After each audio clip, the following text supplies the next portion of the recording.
ladies and gentlemen, welcome back to my YouTube channel. Did I hear somebody say, yeah, welcome back? It's so great to be here with you once again. I know that, yes, a lot of you have been saying, Amiri, when are you going to bring a guest? When are you going to bring us interviews? When are you going to bring us love stories? Ladies and gentlemen, I'm sorry. I'm sorry, adulthood has been adulting. Life has been lifing, but I'm good, I'm fine, and it's so great to be here with you once again. Yes, we are back. Because I'm going to be serving you back to back content, from interviews. And today, it's such an honor to have Mr. and Mrs. Olujobi with us in the building, and they're going to be sharing with us their love story today.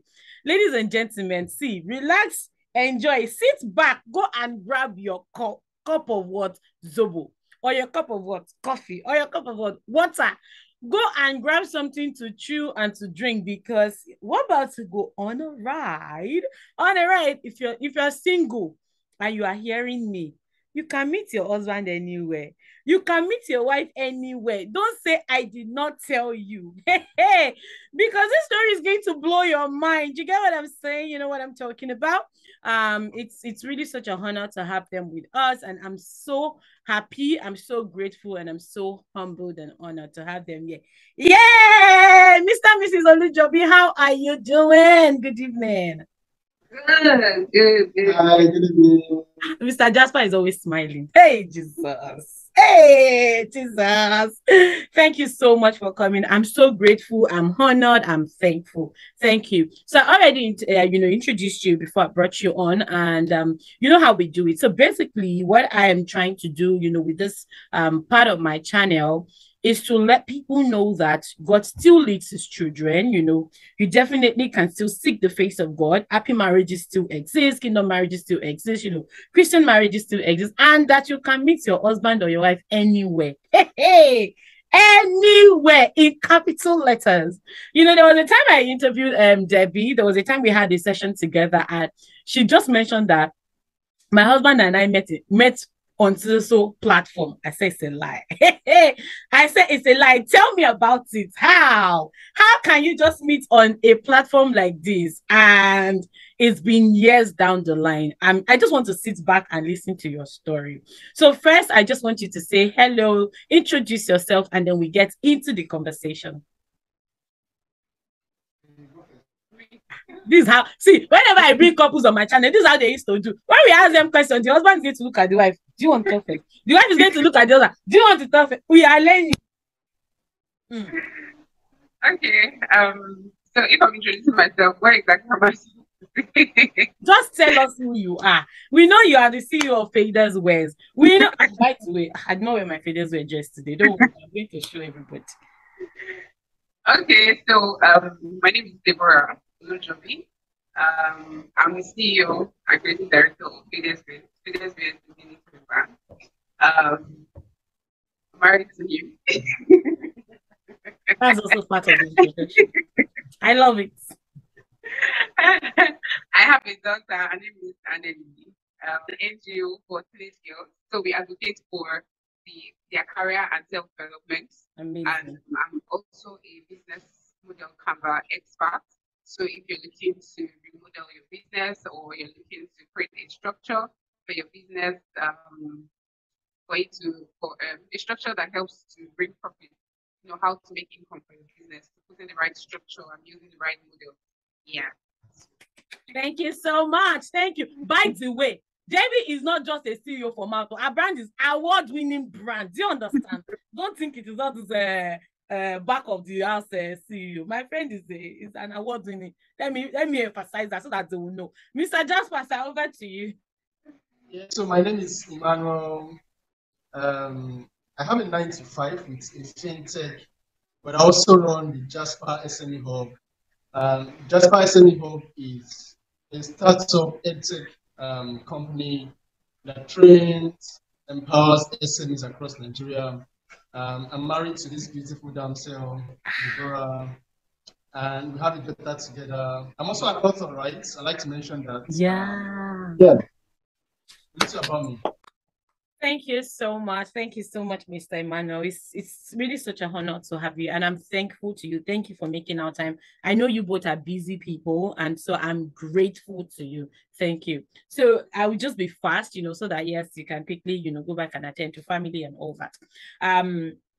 How did it all start for you? Where did you meet Debbie? Debbie, where did you meet Mr. Emmanuel? How did it start? Like, where did the journey start from? I'm interested in the beginning.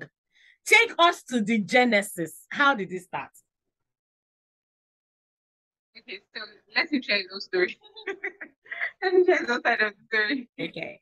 So, without being too theoretical, the fact is you have to meet your partner, your wife somewhere. That's just the fact. That's true. And a few days back, I put something on my status, and one of my colleagues came like, instead of you to go to Bible study to be praying to God, we're looking at lady, right? So, indeed, I met my wife through a platform in church. It's called Young Professionals Forum.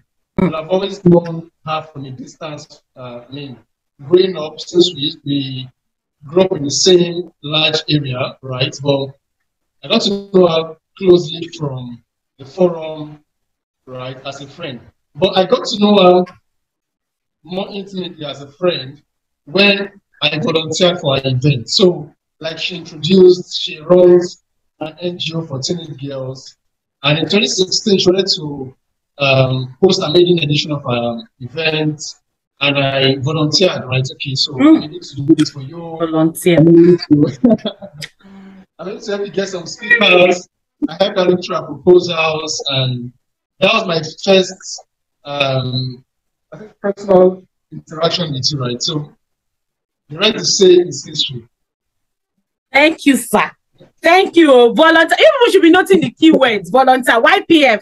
Honestly, YPF has been linking people together since 1900. Anybody, in fact, I feel like whoever founded or whoever started the YPF vision deserves a medal, yeah. Because honestly, I've interviewed some other couple who said, we met in YPF. Those of you that are single and you're in YPF, the Lord is going to answer your prayers. Hallelujah. Okay, Debbie, how was it on your part? Tell us the platform more, because I don't want to mention it by myself. Okay, so actually it was through YPF. Well, I think the first time I sent him a message or I got talking with him was on WhatsApp. WhatsApp, that is it. Ladies and gentlemen, Debbie met her husband on WhatsApp. He was the WhatsApp admin of the group. Continue.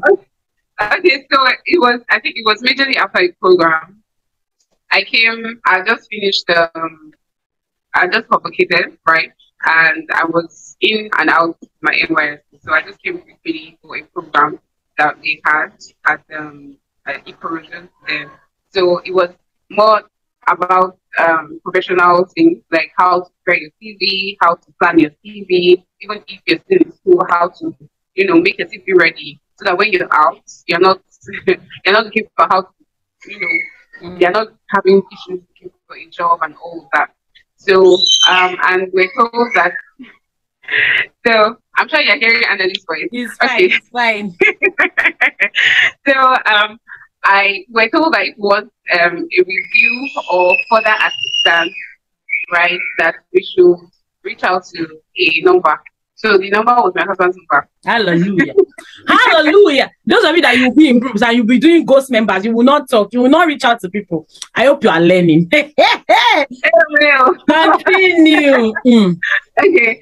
So that was his number. So I reached out to him and that was how we started talking. But I think that the first time I saw him was when I went for another program. I didn't know who he was.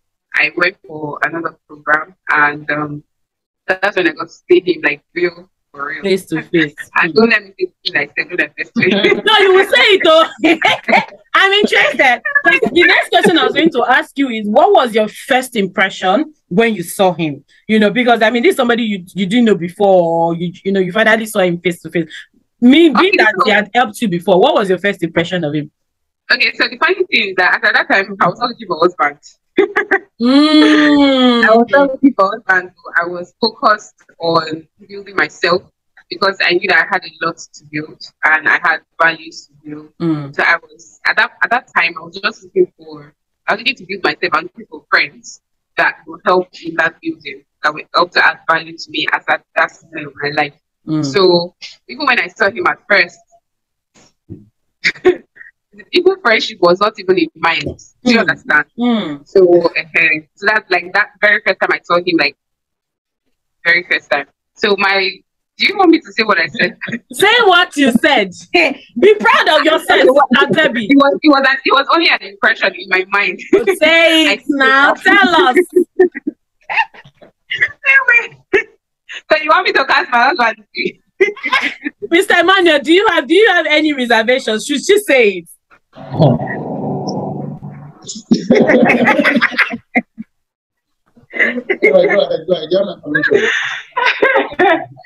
Okay, so I love my husband, right? We know. Just tell us.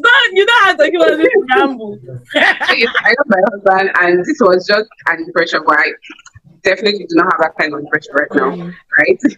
So I'm taller than my husband. Okay. Right? You know say, how is this short brother? Let me. Oh my God. That I used to look for tall that can add some 6 feet tall and 6-pack. I'm sorry for taking the words out of your mouth. Okay, let me give it to you. Yeah, say it the way you said it. You've already said it. So my first impression was like, I think that was the first time I was thinking closely, but I've seen him from afar, maybe one prayer time, but it was really from a distance. So this time I was seeing him for the first time closely. I was like, wow, this you are not putting your shoulder beside the shoulder. Now that you can see it. Oh my God. It was the first impression, like are you for real? So but anyway, it was really nice because that day my sister and I came for the event, so we had to take bike, and the road to that place was really just, and I think it was a dry season time. So you can imagine by the time we came back on the bike, oh my God, we're like dust. So by the time my sister came down, she was very unhappy. She was like, I will never come back to the city. So my husband was like the usher at the door, like receiving us. So when he heard it, he was apologizing. I was like, no, you will come back. I was not telling you that, please don't mind her. She will definitely come back at a point. So that was like the first time I really didn't saw him like closely and all that. So I think from the time that we connected on WhatsApp, so I had to go back to Ondo State. That was where I served, and the conversation continued from CV, and while he was helping with the CV review and all of that, I got to realize that he was someone who had value, right? So, and he had wisdom. But that's like the major thing. Values. We should be writing down. Or you watching.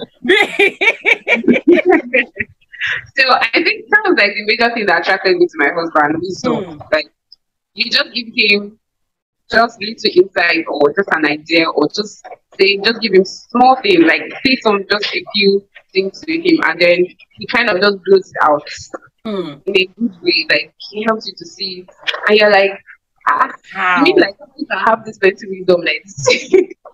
So that was how the conversation started, and then I realized that he qualified for one of the friends that I needed at that season of my life. Hold on. Let me pause you there.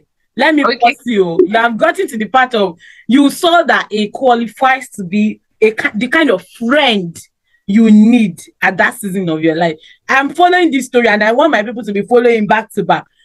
Mr. Jasper, no, let me call him Mr. Emmanuel. Was it the same for you? So she was going through a process, from you assisted her with a CV and all that to, oh, this person, our values kind of align. I really love, this kind of person. Not like, love to marry, but, you're a valuable person. You understand. How was it for you? What were you feeling the same? Were you feeling the same way? Like, sister, they're bad, you understand? Were you feeling that way? Were you beginning to think about it? Let me hear your side of the story. So, and I'm going to be very honest with you, right? One of the times I was discussing with her on WhatsApp, trying to help her with her CV in order, trying to volunteer for events. I never for once thought, I knew she's a beautiful lady. I knew she had very nice, creamy hair. I knew that she's someone that I wanted to be friends to. But my mind was somewhere else. So really, yeah, indeed. So really, I didn't think of her as a potential finance or wife or partner.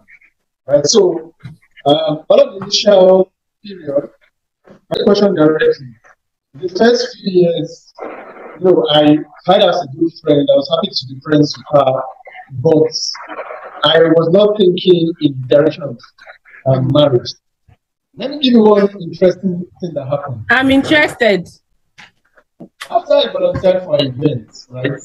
Remember I said in 2016, I volunteered for events, and the event was a very big success. This was our first outing, and I was surprised to put together such an event.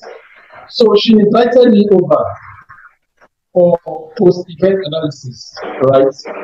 And seeing you, in my sincere heart, I said, well, after the full post-event analysis, reporting etc., like, may I just go for you, Deborah?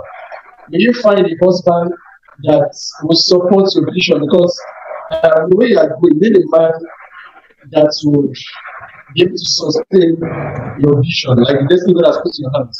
And really, no attraction there. I didn't have my mind. My mind was somewhere. I was just like speaking to a friend.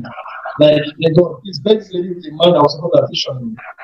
I was praying for somebody. I needed the prayer would touch me.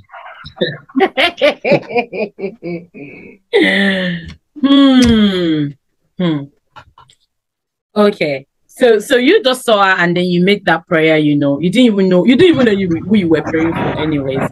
At what point did you begin to see her as somebody who you could get married to, or somebody you probably want to spend the rest of your life? Did you build friendship for a while? How did that friendship generate to marriage? I'm really interested in that journey. How? Yes. So something happened to me in 2017, right? Was a health-related issue, and so I was away for a while. I was in the hospital. That period, I had lots of people around me, guys, family, ladies, etc., right? But Deborah stood out. Now, almost every night, she would call me to read a book to me, or she would call me to summarize some. Sister Debbie! Oh God. I'm sorry. Let me not. I'm sorry. I will not even interrupt you. Please continue, sir. So she will call me to summarize some of her keynotes from Joyce Meyer's book, or Joyce Meyer's Bible. Yes, Joyce Meyer's Bible. And I was like, what kind of lady is this consistent? Every single night, almost every single night, she would call me and have some words to share with me. And it was exceptional. So, like I said, a lot of people around me are your family, friends, good meaning people, but a lady stood out. And I couldn't help it. Do you know what happened? Do you know what happened? Tell me. When I left the hospital, my first major outing, when I was still recovering, was to the marriage committee. I'm telling you. I was still with the working aid. I went to MC with the working aid, like, come, I can't lose this. I can't let this girl go. Hey. Are you serious? You went from hospital bed to marriage committee. Pray. So God has answered my prayers. Hallelujah. I almost said the prayer nada. Those of you that are still single, let me not say may God make you to be sick so that you will find your partner. Because it looked like that sickness was like a game changer. But Sister Debbie, our gentle Sister Debbie, you see all these quiet people.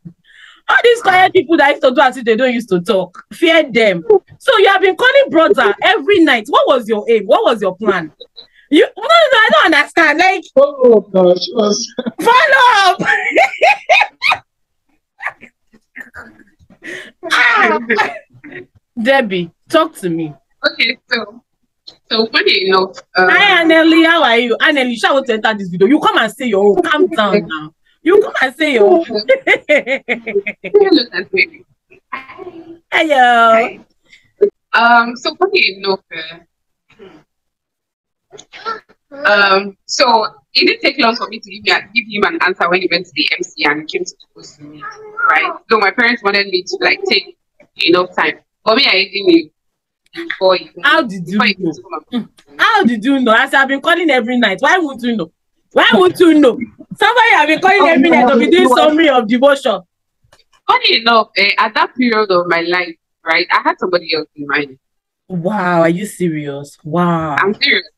I had someone else in mind. In fact, I had like, so let me just give you a background of the story, right? So by the time I finished school, I schooled in the Republic, so I was not really around, right? For like maybe 5 years thereabouts. So maybe if you come, maybe I just come like once in a year or twice in a year or something. So by the time I finished and I came back, even before I came back, I'd already been called at the MC, right? So I came back. Next thing, my pastor is telling me that he wants to see me. After seeing him, right, then he tells me someone put my name to the MC. I'm like, No. When did that come back? When? Exactly, right? I'm not even going for NY. So, and then he started asking me that, though the person is, that am I ready? I said, sir, I'm not ready. I'm not even doing right. Focus of my master. I'm not ready. Let me personally. So he called me back again after that first time of saying him that, well, even though I'm not of age, then I think I was just 21. So even though I was of age, but the other person is of age. No, I mean like marriage committee. Yeah. I think marriage committee is 23 now for ladies. Yeah, 23. So I was not of age for marriage committee. So but the other person was older, right? He had already passed the normal age for guys, right? For marriage committee. So they're like, okay. Second time he called me, was like, well, even if I'm not of age, they are willing to go ahead with the process if I'm willing to go ahead. I said, sir, the person has to wait. I'm not ready to start any process. I think I'm not ready to start any process, sir. Because I knew that at that time, spiritually, I was not mature.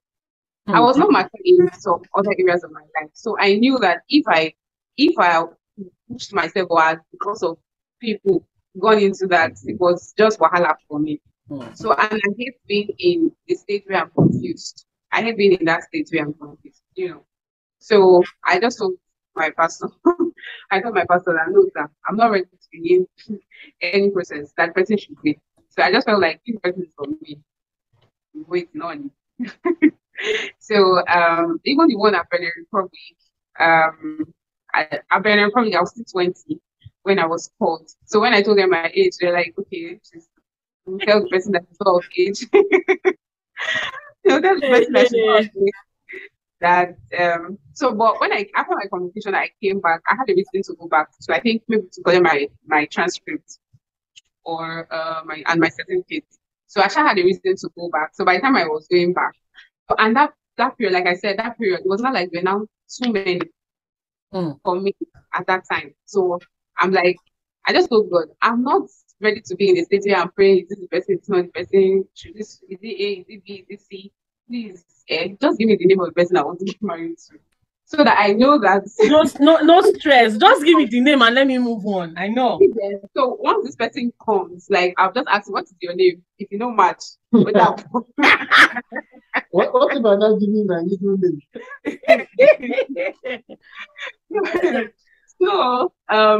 So by the time I went back to the Republic. So luckily for me, they had combined service. So that combined service is where you see churches from all the churches, just like we have combined service at Gagata. Okay. Right. Okay. So they had that combined service too, and it was always an interesting time because we, like then in Lagos or in Nigeria, we dance, you see crazy. So it was always a very wonderful time to come together for combined service. So that was how I was called after service. And the person who called me didn't know I could speak French, so they had to call an interpreter. That's somebody I knew. So by the time they're speaking the French, the person was like, she knows how to speak French. Why did you people call me? So they're not asking me that that they would like me to go and do a test. I didn't even know that. I didn't really know the process of MC there. So that I should do a test and it's for MC and all of that. And I asked them, are you going to pay for the test? We don't pay shishi for here. Will you pay for Yeah, are you going to pay for the test? Because I'd already calculated all of my expenses before I came to Benin Republic. I was no longer a student. So I didn't come with any extra plan to do anything. Right. So, and I think one of my prayer points when I was coming back was, God, as I'm going back, in fact, there was one person I had in mind who could have taken my name to the MC, right? As at then, over there. So, but it was not, if you say anything about marriage, let me know if you're sorry. So funny enough, it was the person that called me and I said MC calling me. I'm like, okay. It cannot be you. You are the messenger, they sent you. So, but when I told them that I cannot pay for the test or that you pay for the test if you want me to do the test, they're like, this guy is not serious. In my mind, I'm like, how am I not serious? Don't be test. Don't be talking to me. You know you that call me. I see now my want to do test. You pay for the test. And that was how I left. I didn't pay the test because they just felt like I'm not serious and I was not ready. So that they gave back to So that was how I left, right? So the point I'm saying here is that I had like people. And funny enough, out of these 2 or 3 people, in fact, there was a brother that was from Regime, right? And came to come and meet me. I was like, okay, there's a process in our church. You have to go to church. Come to our church, submit your name, or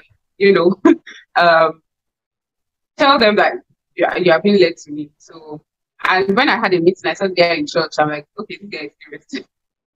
So you can imagine, I'm praying for like 4 people because I had somebody else in mind who was going to that is it. Now you the sister that are hot cake. That is it. Hot cake.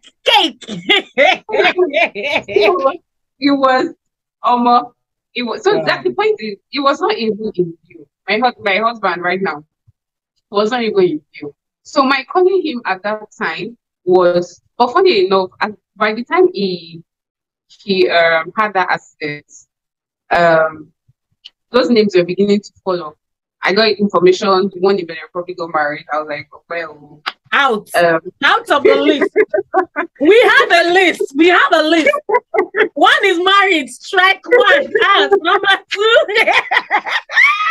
I used to think it's brothers that do keep lists, honestly, yeah, because I've heard brothers say, I had a list, sisters around me. So apparently sisters, hey, God, me, I no get list though. I bet. Strike 1, okay, number 2, go. So I was like, okay, that's all the list. Then I think there was one other one too that happened. But that one was okay. I got to know that the person who actually took my name to my pastor was someone I knew. Like he comes to my house, like it was someone I knew. But how he was the one who told me finally that he was the one who took my name and all of that, and that and funny enough, I've had this discussion with the person during NYSC, but the way he presented the issue, right, it was like it was another sister, not knowing that it was me. I was so, guys, strike 2 out. Do you understand? So, and I was just lucky enough to have just said something good about the sister. Wow. So if I prayed back prayer, now so the prayer will come on top of my head. So then when he got back to me and told me that finally he has found someone and all like that. So out. Strike 2.